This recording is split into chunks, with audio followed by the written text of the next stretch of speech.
Okay. Hi everyone. We should be live now, actually, with this webinar. Also, for full transparency, this is the first time we try this format. So, if we have any technical issues with sound, image, or anything, let us know. But it should be working. We'll just give the last few people a chance to join, and then we'll get started very soon.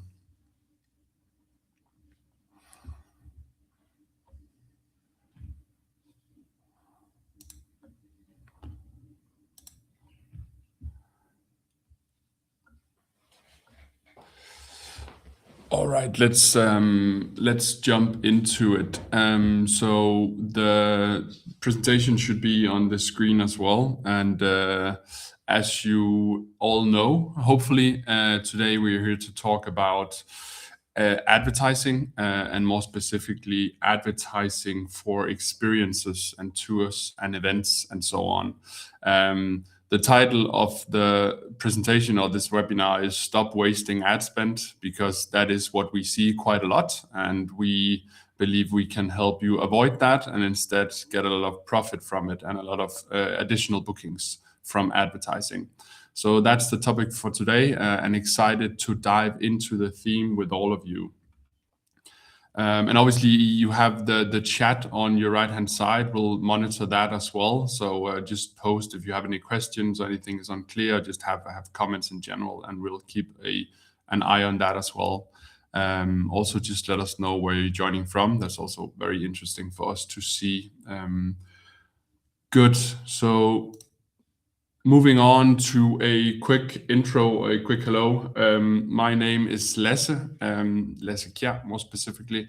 I am one of the two co-founders of Understory, a business we started 3 years ago. And it makes sense to just quickly go through kind of the background before Understory, and I'll also obviously quickly talk about what Understory is in a minute. But essentially, my career started doing digital marketing, right? So what we're about to discuss today. I was at college, and then very soon after I was not successful in that and quit that, I got a job as a digital marketing consultant. And what that meant is that I was helping many different kinds of businesses, mostly in the Nordics, run advertising, ensure they had the right tracking foundation to really see what they got out of that advertising, and so on and so forth. So that's like 15 years ago, something like that.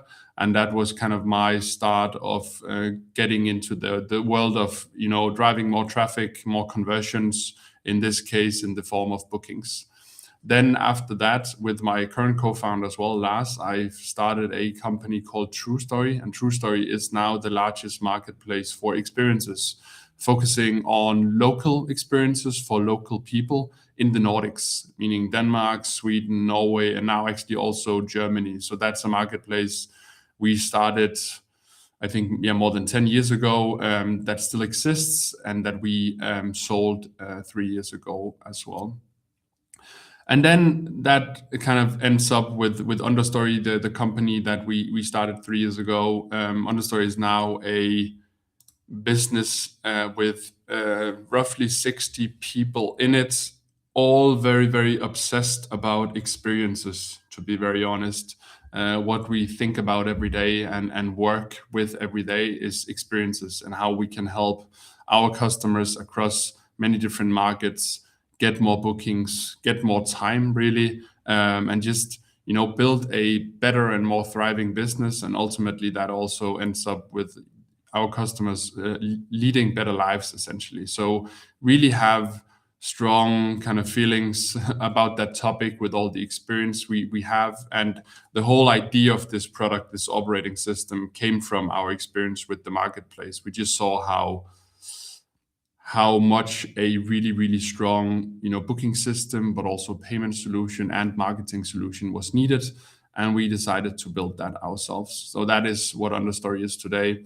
If you look at the product, essentially you have 4 different parts. You have the core booking system, right? So it's bookings, it's taking care of your calendar, your guests and everything. Then it's payments. ensuring you get paid, but also that your guests can pay with the right payment methods across many different kind of nationalities and markets. Then it's having like a really good website with a high conversion rate, meaning how many goes from being a visitor on your website to actually booking an experience. And then finally, we have Bloom, which is also something we'll talk a bit about today, kind of abstractly, but which is essentially a marketing product, right? So we can automate your marketing completely and ensure you stop wasting ad spend. So that is the quick intro on Understory and kind of the team around it. And now we'll go into what we are here to do. But first, we wanted to do a quick poll actually with you guys, just to get a sense of how many of you have previously been running social ads for your experiences. So very shortly, it should be possible for you guys to say yes or no, essentially. And obviously, we have seen many that have tried but failed because it is tricky if you do it yourself or with an agency. But based on the results that we are getting now, it seems that many have, which is perfect. Then most have some experience, not that it's needed. But hopefully that also means that you do see a potential in doing it better and maybe getting better return on that ad spend, right? And that's the topic. So that's great. So 72% or roughly 70% have been running social ads before. And for those that haven't, I'll obviously come into or explain what it actually is. If you don't know, that's totally understandable as well. So we'll get into that as well.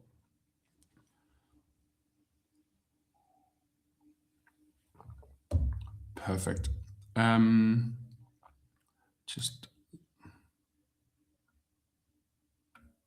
So it has been mentioned that the presentation is a bit blurry. I am sorry about that. It's not the case on my screen, but you cannot really use that for anything. I hope you can see what it says essentially, and then we'll send you a very crisp presentation afterwards, so you have all the details and all the pixels in the right way. But yeah, sorry about that. Good that you mentioned it. So moving on, what we are here today to really talk about is what is the right foundation for running social ads. Like, not everyone is ready to run social ads. There are some check marks you need to, check out before you even start it. At least that's our opinion. We'll kind of talk about what that is. Then really an understanding of like, what does it mean to run social ads, what's important and how to think about it. A lot have changed from just like 5 years ago and especially 10 years ago. So really the way to do it is really dramatically changing. We'll talk about that. And then we'll go into a bit about like how to track it. And it's not tracking in kind of the technical complex sense. It's more like how to think about the outcome of your advertising and what is not being tracked and what to keep in mind in that with that perspective as well. And then at the end of it, we'll do questions if you have any. Happy to answer those, obviously. We've blocked an hour. I hope to give you at least 20 minutes back, but we'll see how it goes. Let's just jump in, really. So the first theme of today is really 3 questions you have to answer, or at least think about before you start running advertising. That goes for actually, I think, any advertising, but maybe especially for social advertising. The 3 questions that are important, obviously, you could elaborate this a lot, and there are many nuances to whether you're ready or not. Obviously, you have the you could say experience market fit, like is the experience or the event that you are selling actually something that resonates with the market, all of that. But on top of that, you could say you need to know kind of the fundamentals of your business.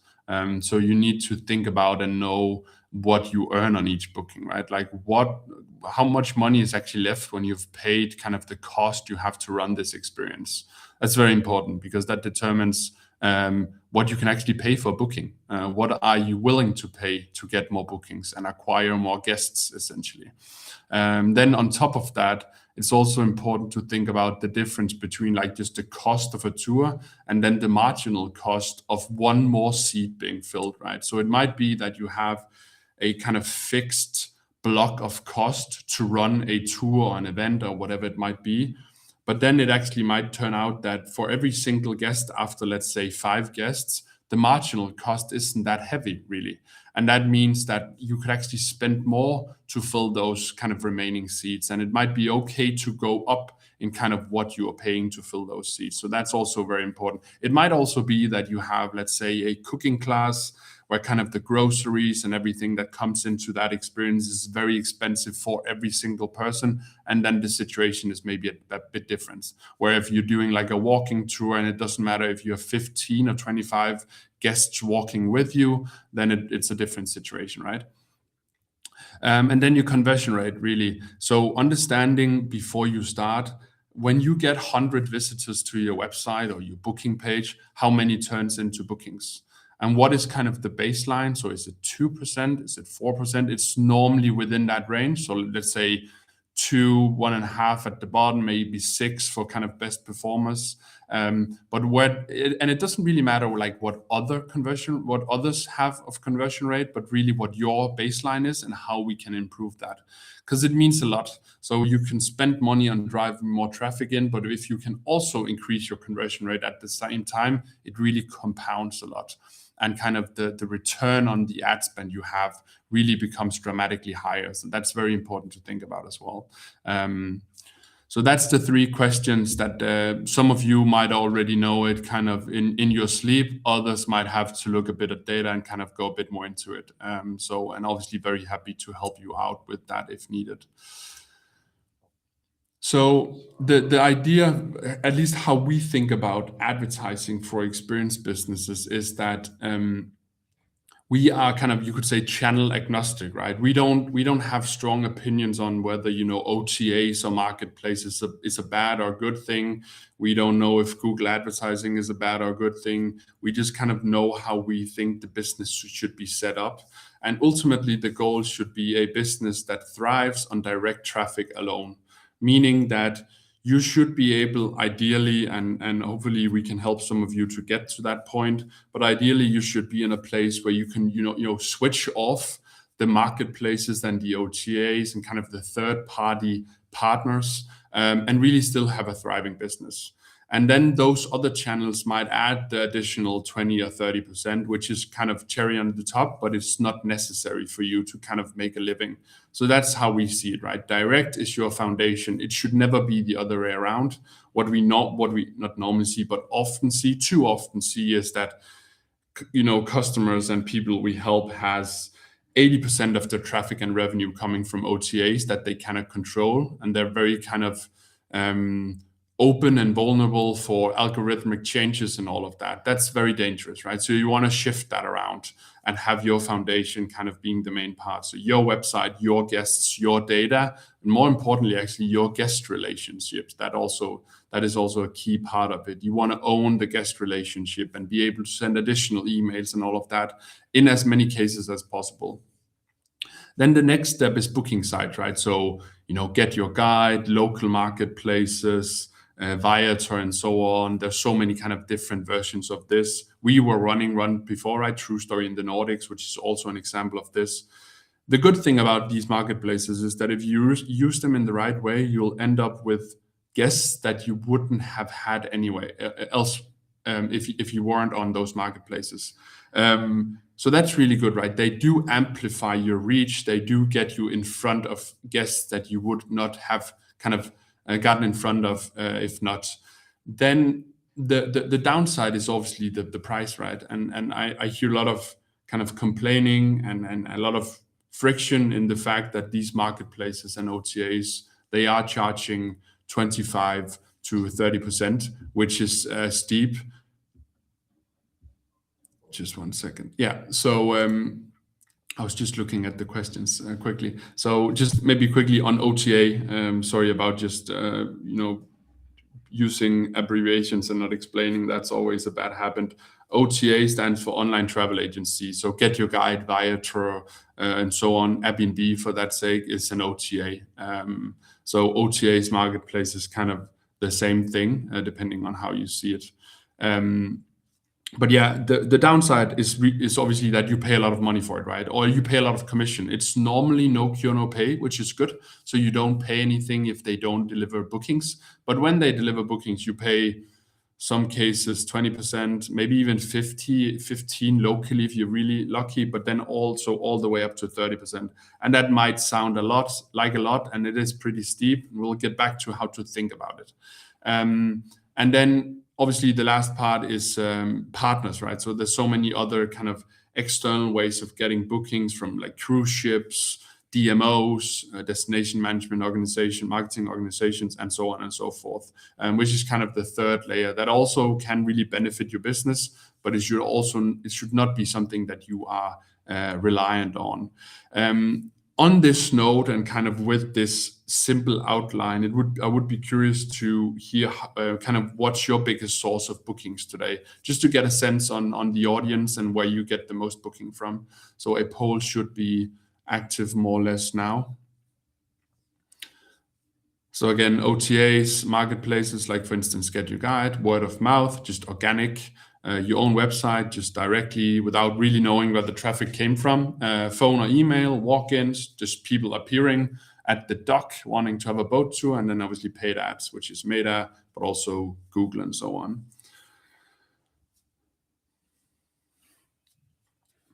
Okay.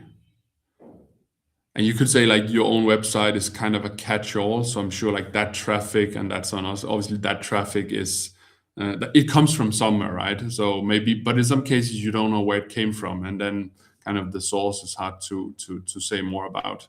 But it's a good mix. It seems that most of this audience has a lot of direct traffic, which is amazing. Word of mouth, 23%. That's amazing as well. That's for sure the cheapest and most compounding, maybe even source of traffic, depending on kind of the size you want to get to. But yeah, good stuff. And very few people are using marketplaces. I don't know if that's good, but it's good that you are not overly reliant on it. We'll get back to maybe how to think about it, and also you might consider actually adding that to your marketing mix after this session. Great.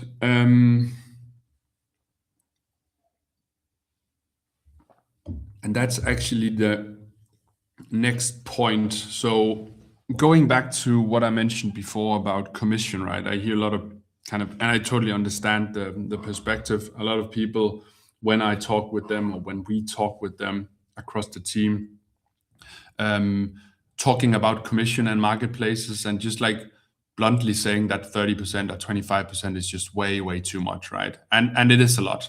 But I think the way to think about it is not that commission in isolation. You should think about kind of the mix of your bookings. And again, going back to the point that your own website, your direct traffic should run most of it, and acquiring those bookings, like that direct flow below 30% cost is probably something you should aim for, and that's definitely possible. But then maybe it's fine to have 40% or 20% of your event or experience booked out or filled up from the OTAs and the marketplaces, and maybe pay like a 25 or 30% commission on that, because the kind of the blended cost of filling out that tour might be pretty good actually. And again, it depends on the marginal cost of every additional seat. But I just like a very important point from me today is to really think about the mix and kind of the blended cost. Not only kind of the more individual and isolated cost for marketplaces, before you decide whether or not it's a good channel to add on top of your organic traffic and your own paid traffic and so on. So yeah, that's the really the main point with this. Maybe and you could say that this slide should have been a bit before. That's my mistake. But just quickly trying to explain paid ads, right? Which is what we're about to dive into today, and mostly the focus for today is social ads. And the way to think about social ads, which is on your right hand side, is really that you use the social platforms, so Meta, which is like Facebook, Instagram, WhatsApp might be kind of part of that mix. You use those social platforms to get in front of the right people, right? You could almost call it push marketing, really. It's not necessarily people that have kind of pulled your business towards them and really demanded what you're offering, but that's because they don't know you exist, right? So you need to come in front of those people, push the message in front of them, and it might resonate and they might end up booking an experience. So that's the right hand side, that's social ads. And then something that we obviously also work with that is very important as well, but not the main topic of today, is Google ads, or search ads, you could say, which is more pull marketing. So people are already searching for what you're offering. Let's say like it's they could write like a boat tour, Rome or something like that, cooking class, Copenhagen, whatever it might be. And obviously it's good to pop up when they have that demand. It could also be that they're just looking, that they heard about your boat tour company and they're searching for your brand. They might not exactly know how to spell it, but they try. Like running ads on your brand and kind of similar type words to your brand is also a very, very important tactic, I would say, and where you can run a lot of high intent clicks and traffic into your or visitors into your website, and probably convert them at a pretty high frequency, and the click prices on that kind of branded track will most likely be pretty attractive. So that's definitely also something we recommend everyone to at least consider. And then kind of the classical ads, like more outdoor print, radio, billboards, all of that. You could even say like Google has this advertising network where you can run like classical ads on many different websites across the internet. Also something to consider. It's not really something we recommend to that many, and it's not the focus of today. But that's kind of the three different types of advertising you could look at. All right. So moving ahead to social ads. And more specifically, meta advertising, which is what we do the most work around and within. So the really interesting thing about meta, as I see it, and like Facebook and Instagram, and what has really changed historically is that, so when I started working with this type of advertising, what you were doing is you were setting up an ad. It was pretty simple, right? You couldn't do that much with video and all of that back then, but you were setting up an ad, and then you had to consider, okay, who is the audience for this ad? Like, where do they live? What's the age? Like, maybe are they in a relationship or not? Already back then, it was pretty scary that Meta or Facebook knew all of that stuff about every user, but like, it's both scary, it might be wrong, but when you want to do advertising, it's good. So it has both sides to it. But really from that, you kind of determining your audience to now, today, where like doing that doesn't make sense at all. So really what it's all about now is providing Meta with the right data. So really showing them what are your existing customers and sending them kind of, you could say, tracking events. I'll get back to what that means.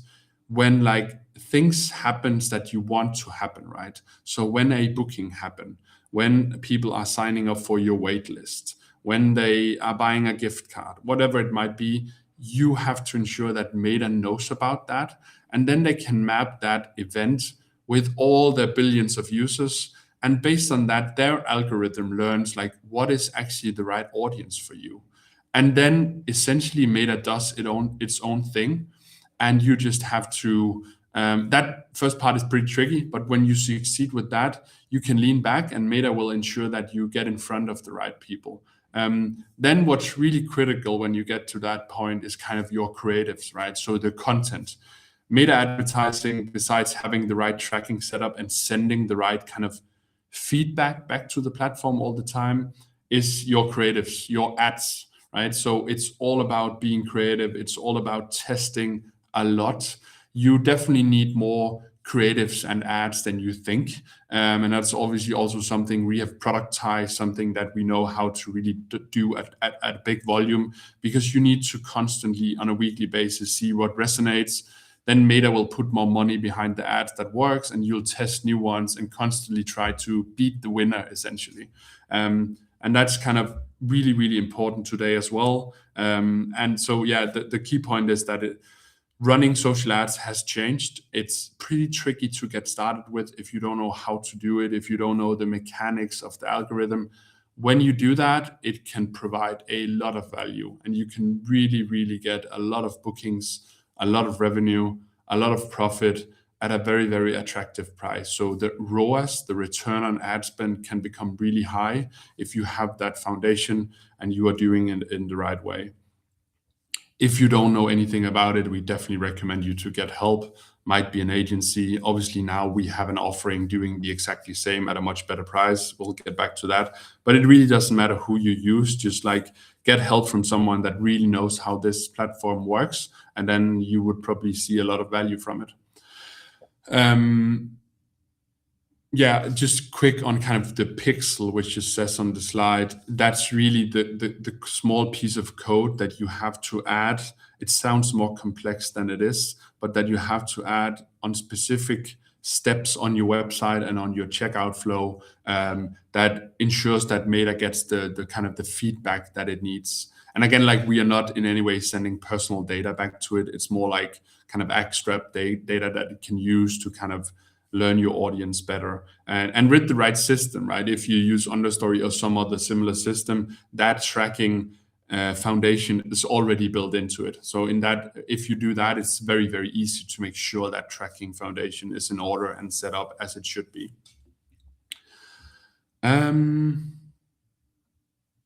Good. Let's move on.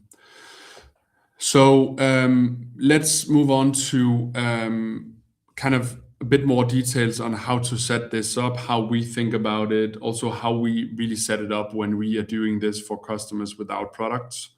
But first, kind of the mistakes we see, and obviously the mistakes that we want all of you to avoid making, right? So first and foremost, you should really not just send all traffic to your homepage unless you have a really, really, really good homepage, and no one really has. So really think about what is the intent of this user or this visitor to your website, and what is then the best kind of sub page to serve them. Meaning you might need, like, you could say, landing pages for every specific experience or event that you have, really ensuring that the path from clicking the ad to booking and paying for the experience is as short and smooth as possible. So just like pouring all traffic into one homepage is mostly a very bad idea. Then back to the point I talked about before, you should, in most cases, not try to narrow in your audience by hand or manually, you could say. Instead, you should let the algorithm do its magic and really just ensure you serve it the right feedback and data that it needs to do its magic. Then you should, when evaluating, and this really goes for everything marketing, right? I hear so many customers and people we help that kind of have this marketing partner or whatever it might be, and they're very, very happy because they got like 500 clicks on an ad or like on some link or whatever it might be. But that's not really the case, right? You want to measure bookings. So the number of clicks doesn't matter. The number of likes in terms of conversion doesn't matter. Bookings and revenue matter. And that's really what you should measure and optimize for. And that's also what is then ensuring that Meta and other platforms are working better. So that's really important. Be very, very specific on what is actually the outcome you want to see. And then, the set and forget it strategy, unless you use a product for it, right, that then does all the work, then you can do it. But if you want to do it yourself or with an agency, the set and forget it is a bad tactic. So running the same ads, the same creatives, the same prices all year round, not the right way to do it. You need to be way more tactical in terms of how does the booking window look for every single experience? When are people buying gift cards? Like when should you work on pricing and all of that? Really think about your business in like a yearly wheel and kind of use that in your advertising as well. This piece is really to give you an understanding on how to think about the outcome or the return on your advertising, right? So the key point here is that there's, in most cases, a lot of, you could say, spillover effect that you need to be aware of from your advertising. Because oftentimes what is happening is that you look at kind of the initial data or kind of the initial tracking of your advertising, and you go like, this is not good enough, like it doesn't pay the bills, the margin profile is not attractive enough, let's shut it down. And that might be the right decision, but what you need to be aware of and try to track, which is possible to some extent with the right setup, is that you also have, if you run meta advertising, you also have people that come to your website and book your experiences that isn't tracked to meta, because maybe they come way later, maybe they talk with what they saw in the ad or on Instagram with their partner, and it ends up being their partner that booked the experience, but actually the advertising created that booking, right? So that kind of non-tracked bucket is really important. Roughly, we see kind of, if you have 2,000 or 20 guests, you'll probably see like something like 8 guests on top of that. It really depends from business to business, from, you could say, market to market and all of that, but kind of rough numbers, this is how to think about it. Then also like you have the first flow of bookings from that advertising, right?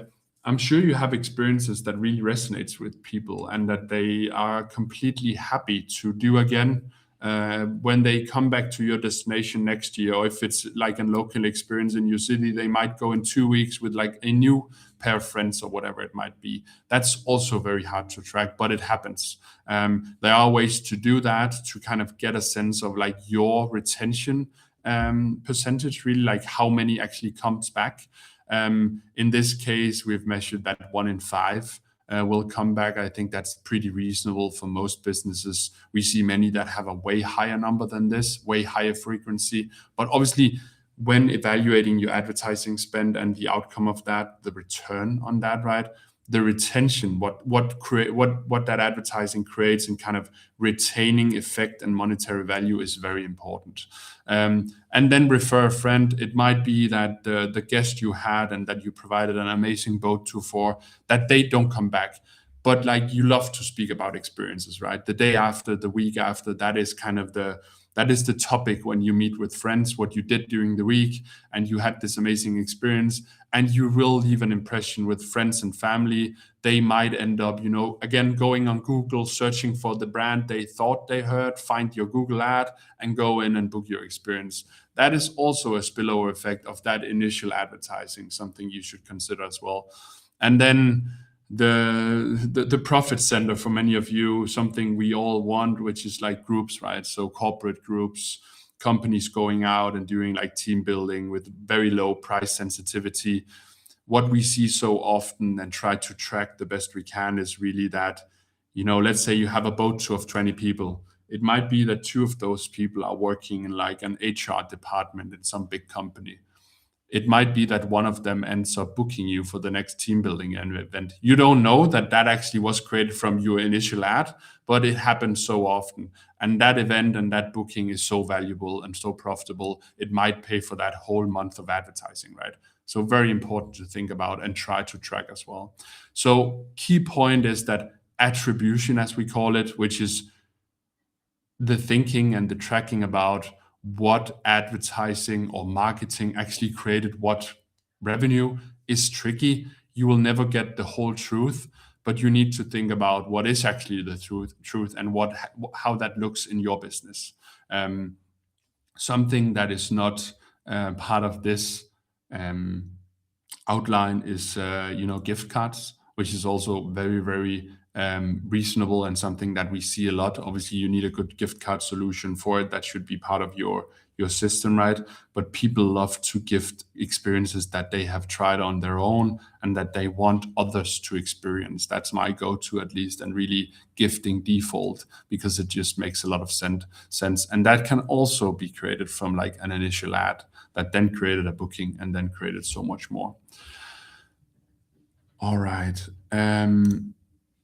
So based on this, right, a lot of this happens organically, and I would say the better the experience and kind of brand you have, the deeper an impression you left, the more it will happen organically. But you can do stuff, and you should do stuff to, support it and enforce it. And the way to think about that, or like one of the tactics that really work and that kind of is pretty low effort, and you can get people to set it up for you and maintain it and monitor it, is really like, post experience email automation, right? I'm sure you guys already knows what it is. You should not think too much about kind of the timeline on this, because it really depends on what type of business you're running. It might be summer seasonal, so you might maybe have like an automatic email going out 9 months after the boat tour, because they might be back at your destination or looking at being back at your destination. Really depends on your business, but the core idea is that you can set up amazing, beautiful emails in your brands that automatically sends out based on every single guest, right? So it looks at what the guest was experiencing, where they came from, obviously the email, and then it will send out really amazing emails on the back of that. So thank you, plus a review request, maybe a little extra surprise that will kind of keep you top of mind. The nudge towards a gift card, that could be kind of 2 weeks after, but it could also obviously be, Mother's Day, Father's Day, Christmas, and so on, being tactical about that. And then like a comeback showing new experiences, new courses, whatever it might be, is also something that is very powerful. And we do see really high conversions on these types of emails. And it is really something people want to read. It might actually not always have to be emails. It could also be WhatsApp messages and so on, depending on the permission you have from that guest. So basically, I think maybe a lot of this, or at least some of this is something you knew already, right? You knew probably that social ads and advertising in general can work. Maybe you have peers and friends running experienced businesses that have seen it work, but you haven't gotten around to it because it's hard to get started when you don't know exactly how to. And there's risk in it, right? You do risk wasting money, and that's what we want to avoid. So, maybe already that good content matters, that season and timing matter, that following up, as we just discussed, matters, but you just don't have the time, right? You don't know how to set it up, and you don't have the kind of the tracking foundation to do it in the right way. And that's really what the point of today is. Like, we're definitely ready to help you get that started. If not, I'm sure many others can. You might already have someone that can help you, but really encourage you to try it out, and see what it can generate for you, for your business, and be very kind of experiential about it, right? So test things with not too much spend and see what it does, and then you can increase from there.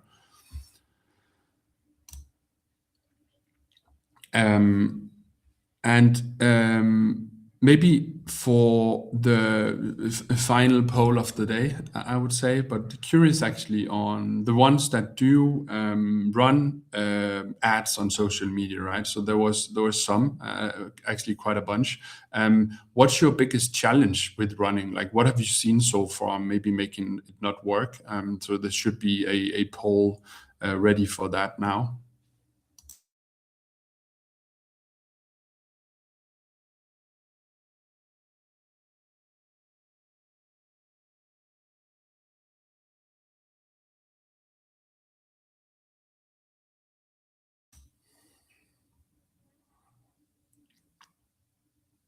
Yeah. Very good stuff. Makes a lot of sense, right? So it's about, knowing that it might work, but being unsure how to evaluate if it works. Very important stuff. Maybe spending money, but but you haven't seen the result. Maybe because of poor tracking, maybe because of the wrong setup, maybe because the results just weren't there. But yeah, makes a lot of sense. And then there's also the making running ads on top of daily operations totally agree. That's obviously the point is really, if you can try to outsource it to someone that have the playbook. That should also, you should not pay an agency like a lot of money every week to do meetings and project management. This can be done fairly cheaply now, actually.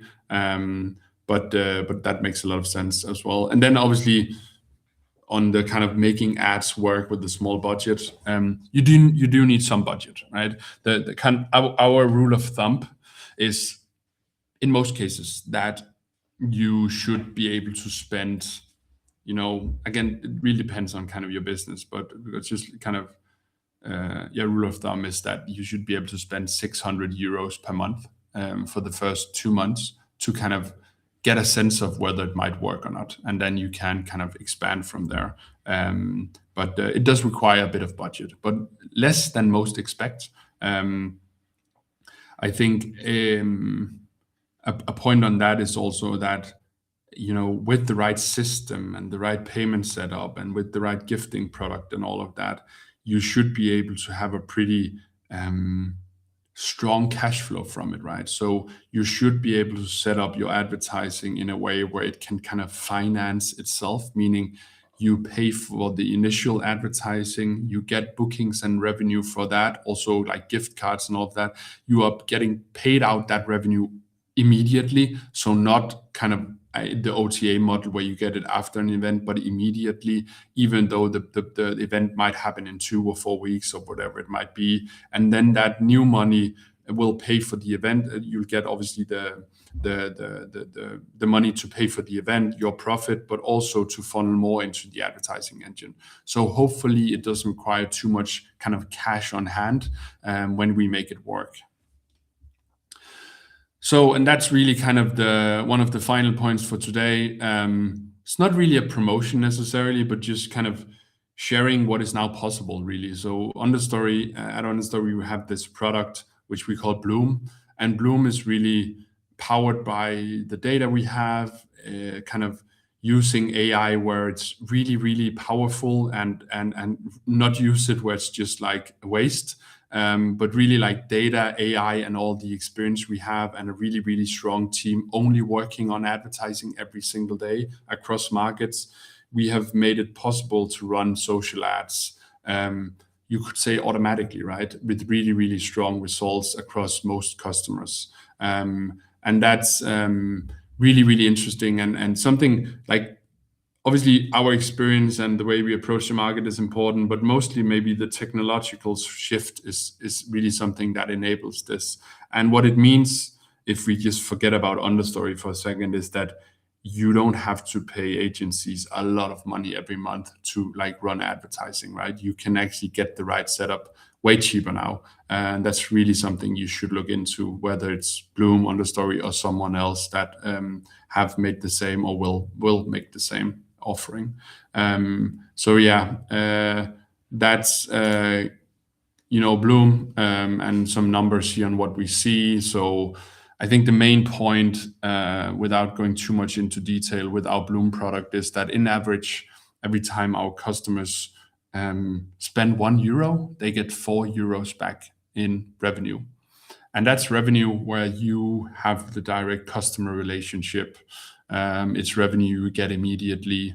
It's revenue that turns into new customers, to gift card sales, to group bookings, all of that. And that's the big difference from return on social ad spend and return on OTA and marketplace spend. And again, they can definitely kind of live side by side. They probably should be, but there are a lot of powers and kind of business sense in running your own advertising and making that work.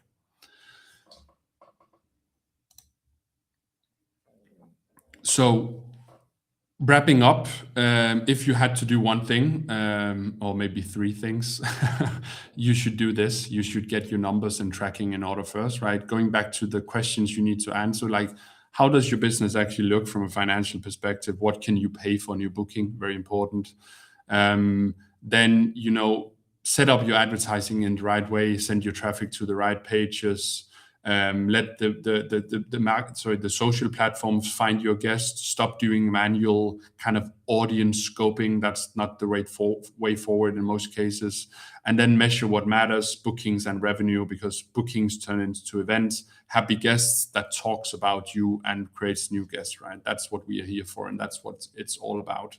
And then obviously have this very simple but very powerful actually follow-up automation flow with all your guests that will keep you top of mind, build the relationship, and make sure that new guests are referred from that and created from that, which ends up creating more revenue that you can then take part of and pour into an advertising engine. And in that way, it all compounds, and you'll be left with a way stronger business where you maybe even have to spend less time, right? That would be amazing, and that's what we see a lot. So with that, I just want to say thank you very much for joining in. I hope you liked it.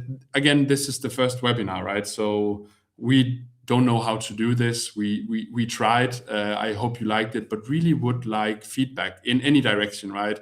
What could have been better? Were there any expectations that weren't met? All of that. And also very, very happy to connect with all of you on LinkedIn. We also have an Instagram page, Understory on Instagram, funny enough, where you can also kind of follow along and see what we are doing in this market. But yeah, very open to direct connections and talking with each one of you. And very happy also to do some reviews on some of your marketing setups based on everything we know and see on a daily basis. But yeah, and final thing is, we'll reach out to you in terms of the free review. So it's actually a competition. I see that now. Very exciting. Happy to kind of expand the scope of that if needed. And then you'll get the slides on a follow-up email as well as soon as possible. So you have all the tactics and all of that in your inbox soon. Thank you very much, and take care and have a really, really great day. Ciao, ciao.